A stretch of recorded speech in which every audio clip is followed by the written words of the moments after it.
హైవ్యూర్స్ ఛీ, వైసీపీలో ఇంత అజ్ఞానుల, వాళ్ళు ఏది చెప్పినా జనాలు నమ్ముతారు అన్నటువంటి భ్రమలో బతుకుతూ ఉన్నారు. అనకూడదు కానీ ఆయన ఇంకా ఫ్రోస్లో మేధావు, నాకు అర్థం కావట్లేదు. ఆయన నాగేశ్వరరావు, ఆయన వీడియో ఒకటి నేను చూసా. మనం నిన్న జగన్మోహన్ రెడ్డి స్పీకర్కి రాసిన లేఖలో 1984లో లోక్సభలో లీడర్ ఆఫ్ అపోజిషన్గా టీడీపీకి సంబంధించి పర్వతనేని ఉపేంద్ర ఉన్నాడు అన్నప్పుడు కానీ, 1994లో లీడర్ ఆఫ్ అపోజిషన్గా ఆంధ్రప్రదేశ్ అసెంబ్లీలో పీజీఆర్ ఉన్నప్పుడు కానీ, వాళ్ళకి 10% లోపే సీట్లు ఉన్నాయి తప్ప 10% పైన రాలేదని అంటున్నప్పుడు టాపిక్ అంతా దీని చుట్టూనే పోయిందా? ఇది ధృవీకరిస్తూ మరి ఆ రోజు వాళ్ళకి ఇచ్చారు, వాళ్ళు బ్రహ్మాండంగా పనిచేస్తారు అపోజిషన్గా లీడర్గా అంటూ ఆయన నాగేశ్వరరావు చెప్పటం, ఆ నాగేశ్వర సంబంధించిన వీడియోలు న్యూస్ ఛానల్స్లో బయట అటు ఇటు మొత్తం వైరల్ అవుతూ ఉంటే దెన్ నాకు అప్పుడు అనిపించింది, పర్వతనేని ఉపేంద్ర అంటే చనిపోయేటప్పుడు ఆయన ప్రజారాజ్యం పార్టీలో ఉన్నాడు అండ్ అంతకుముందు ఆయన మంత్రిగా కూడా చేశాడు ఎన్టీఆర్ బ్రతికున్నప్పుడు. బట్ అదో కాంగ్రెస్లోకి వచ్చున్నాడు. అసలు ఇతని గురించి ఎంత చెక్ చేశా. దేవుడా, నిన్న నేను ఇచ్చిన న్యూస్లో కూడా ఇలా ఇచ్చాను కదా బాబు అనిపించింది. నాకు కారణం ఏంటి? జగన్ రాసిన లేఖ. మాజీ ముఖ్యమంత్రి ఒక పార్టీకి అధినేతగా ఉన్నాడు, స్పీకర్కి లెటర్ రాస్తూ ఉన్నాడు, కొన్ని ఎగ్జాంపుల్స్ కోట్ చేస్తున్నప్పుడు ఖచ్చితంగా జెన్యున్ ఎగ్జాంపుల్స్ కోట్ చేస్తాడని అనుకుంటా కదా. ఇది చూసిన తర్వాత నాకు అనిపించింది, వీళ్ళకి అసలు బేసిక్ నాలెడ్జ్ కూడా ఉండదా? ఎవడో ఏదో రాసి దాన్ని టైప్ చేసి పెడతాడా? ఇది చూసి మళ్ళీ వేరే వాళ్ళు వాగటాలు మేధావుల్లాగా, వాళ్ళని చూసి వీళ్ళని చూసి వాళ్ళు సరిపోయారు అనిపించింది. పర్వతనేని ఉపేంద్ర 1984 నుంచి 90 వరకు రాజ్యసభ సభ్యుడిగా ఉన్నాడు, లోక్సభ సభ్యుడు కాదు.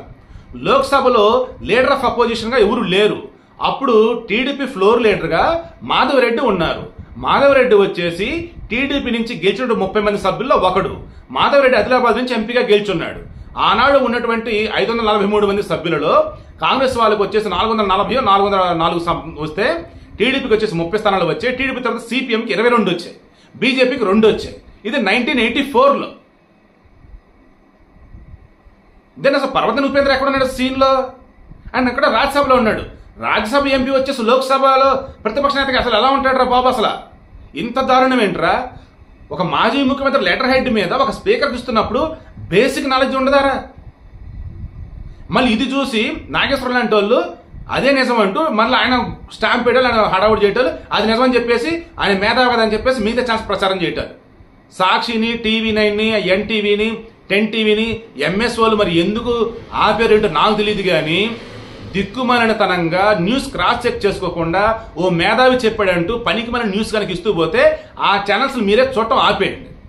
ఈవెన్ నేను కూడా ఎప్పుడైనా సరే అటువంటి వేలు న్యూస్ కనుక ఇస్తే నాది కూడా చూడటం ఆపేయండి.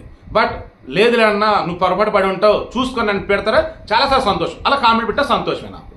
నేను మరలా చెప్తున్నా, మొదటి నుంచి తప్పు చేసినట్టు ఎవడైనా తప్పు చేసినట్టే, ఒప్పు చేసిన వాడు ఎవడైనా ఒప్పు చేసినట్టే. పొరపాటు నేను చేస్తే ఎవరైనా సరి చేస్తారు. పొరపాటు సరిదిద్దుకోమని మీరు చెప్పండి, సరిదిద్దుకుందాం. అంతేగాని పొరపాటు కాదు, ఏం కాదు, ఇదే నిజరా బాబు చెప్తూ పోతే వైసీపీలాగా మనకి వాళ్ళకి తేడా లేనట్టు అయిపోయింది. సో ఇప్పుడు ఏంటి? ఆనాడు ఫ్లోర్ లీడర్ ఆఫ్ అపోజిషన్ ఎవరికి ఇవ్వాలా, ఫ్లోర్ లీడర్ అన్నట్టు ఎంచున్నారు అంతే పార్టీకి సంబంధించి. అది కూడా మాధవరెడ్డి, ఉపేంద్ర కాదు. ఉపేంద్ర కూడా 1990లో మరలా రాజ్యసభ సభ్యుడికి ఎంపిక అయ్యాడు. ఆ తర్వాత ఎన్టీ రామారావు గవర్నమెంట్ పడిపోయింది, చంద్రబాబు నాయుడు ముఖ్యమంత్రి అయినాడు. దాన్ని ఇంకా ఆయన ఏం చేశాడు, కాంగ్రెస్ సైడ్ వెళ్ళిపోయాడు. కాంగ్రెస్ సైడ్ నుంచి 1996లో ఎంపీగా గెలిచాడు విజయవాడ నుంచి, 98లో కూడా విజయవాడ నుంచి ఎంపీగా గెలిచాడు. ఇక ఆ తర్వాత సైలెంట్ అయ్యాడు. ఆ తర్వాత మళ్ళీ ప్రజారాజ్యంలోకి వచ్చిన 2009లో చనిపోయినారు పర్వతనేని ఉపేంద్ర గారు. సో ఇప్పుడు విషయం ఏంటి? ఒక లెటర్ హెడ్ మీద ఒక మాజీ ముఖ్యమంత్రి అన్న వ్యక్తి తను రాస్తున్నాడు అంటే, ఒక ఎగ్జాంపుల్ హిస్టరీకి సంబంధించి మెన్షన్ చేస్తున్నాడు అంటే ఎంత జెన్యున్గా ఉండాలంటే. రాజ్యసభ ఎంపీని పట్టుకొచ్చి లోక్సభ ఎంపీని చేస్తారు, అది కూడా ప్రతిపక్ష హోదా ఇచ్చున్నారు, అది కూడా ఇవ్వనది ఇచ్చున్నారని చెప్పారు. ఇక కమింగ్ టు పీజీఆర్ 1994లో 26 స్థానాలు వచ్చున్నాయి. 30 స్థానాలకు వచ్చినట్టయితే అపోజిషన్ వాళ్ళు వచ్చింది 26. అప్పుడు కూడా వాళ్ళకి కాంగ్రెస్ శాసనసభ పక్ష నేతగా ఇచ్చున్నారు కానీ లీడర్ ఆఫ్ అపోజిషన్ ఇవ్వాల. ఇప్పుడు క్లియర్గా పయ్యావుల కేశవ్ చెప్తున్నా అండ్ గొట్టిపాటి రవికుమార్ చెప్తున్నా, వీళ్ళంతా కూడా ఇప్పుడు ఎవరైతే కూటమిలో భాగంగా ఉన్నటువంటి మంత్రులు కానీ నార్మల్ వాళ్ళు ఏం చెప్తున్నారంటే, అయ్యా జగన్మోహన్ రెడ్డి, నువ్వు మొన్న స్పీకర్ని ఎంపిక చేసినప్పుడు నువ్వు సభలోనే లేవు, సభా సాంప్రదాయాలు గౌరవించడం నీకు తెలియదు, మరలా నువ్వు వచ్చి ఈరోజు ఇలా మాట్లాడుతున్నావా? ఈరోజు పార్లమెంట్లో లోక్సభలో లీడర్ ఆఫ్ అపోజిషన్గా రాహుల్ గాంధీని గుర్తించినారు. ఎందుకు? 88 స్థానాలు వాళ్ళు గెలుచున్నారు. 2014 నుంచి 2019 వరకు లీడర్ ఆఫ్ అపోజిషన్ ఎవరు లేరు. ఎందుకంటే వాళ్ళు ఎవరు కూడా 55 స్థానాల పైన రాలా. 2019 నుంచి 2024 మధ్య కూడా ఎవరు లేరు. ఎందుకంటే 55 స్థానాల పైన ఎవరు గెలవల. ఈరోజు కాంగ్రెస్కి 88 స్థానాలు వచ్చాయి. రాహుల్ గాంధీని లోక్సభకు సంబంధించి లీడర్ ఆఫ్ అపోజిషన్ ఎన్నుకున్నారు, గుర్తించారు. దెన్ దగ్గరుండి ఆయన మోదీ స్పీకర్కి ఎన్నికైనటువంటి ఓం బిర్లాని ఆయన స్థానంలో కూర్చోబెట్టారు. ఇది పద్ధతి. ఈ పద్ధతిని కూడా కనీసం గుర్తించలేదు, గౌరవించలేదు. ఆ రకం సభలో కూడా లేనటువంటి వ్యక్తి జగన్మోహన్ రెడ్డి. అతనికి ఇప్పుడు లీడర్ ఆఫ్ అపోజిషన్ కావాలట, అర్హత లేకుండా. అదొకటి అర్హత ఉంది, గతంలో చేశారంటూ సొల్లు కబుర్లు చెప్తూ అబద్ధాలని మేధావుల చేత కొంతమంది చేత ప్రచారం చేపిస్తున్నారు, ప్రసారం చేస్తా ఉన్నారు. ఒరే ఉండొచ్చు కానీ మరీ ఇంత దారుణంగా ఉండకూడదురా బాబు ఎవరైనా కానీ. సో మీకు అర్థమైంది వీడియోకి ఇంటెన్షన్. అసలు ఏమాత్రం బేసిక్ నాలెడ్జ్ లేకుండా, బేసిక్ నాలెడ్జబుల్ టీం లేకుండా ఉన్నటువంటి వాళ్ళు ఈ వైసీపీ వాళ్ళు, ప్రసారం చేసే వాళ్ళు ఆ సాక్షి వాళ్ళు, వీళ్ళకి వంతపడే వాళ్ళు మరికొంతమంది మేధావులు ముసుగులు. మారండి రా బాబు, మారండి. ఈరోజు 10 సంవత్సరాల పాటు కష్టపడి ప్రజల కోసం నిలబడి అధికార పక్షంతో తలబడి ప్రజల వాయిస్గా తామున్నామంటూ పార్లమెంట్ నినదించారే తప్ప మాకు లీడర్ ఆఫ్ అపోజిషన్ ఉంటే మేము ఉంటాము, లేకపోతే మేము లోక్సభకు రాము అని సొల్లు కబుర్లు చెప్పలా. ప్రజలు వాళ్ళని ఎన్నుకున్నారు, వచ్చారు. లోక్సభలో వాళ్ళకి కేటాయించినటువంటి మూల స్థానం ఆ మూల ఈ మూల ఎక్కడో ఉన్నారు, ప్రజల వాయిస్ వినిపించారు. అంతే తప్ప నాకు లీడర్ ఆఫ్ అపోజిషన్ ఇవ్వకపోతే మీరు ముందే డిసైడ్ అయ్యారు, దాన్ని మరి నేను ఎట్ట రావాలి, నాకు లీడర్ ఆఫ్ అపోజిషన్ ఇస్తే నేను వస్తాను, లీడర్ ఆఫ్ అపోజిషన్ ఇవ్వాలి నాకు. ఏం మాట్లాడతా అసలు జగన్మోహన్ రెడ్డి? ఇతను 2021 సంవత్సరంలో చంద్రబాబు నాయుడు అనరాని మాటలు అంటూ మేము గేట్లు తెరిస్తే టీడీపీ రావడానికి ఎంతోమంది రెడీగా ఉన్నారు, అప్పుడు నీకు 17-18 స్థానాల కంటే దిగువ వస్తాయి, 18 స్థానాల కంటే నీకు లేకపోతే లీడర్ ఆఫ్ అపోజిషన్ నీకు ఉండదు, ఆలోచించుకొని రకరకాలుగా మాట్లాడాడే.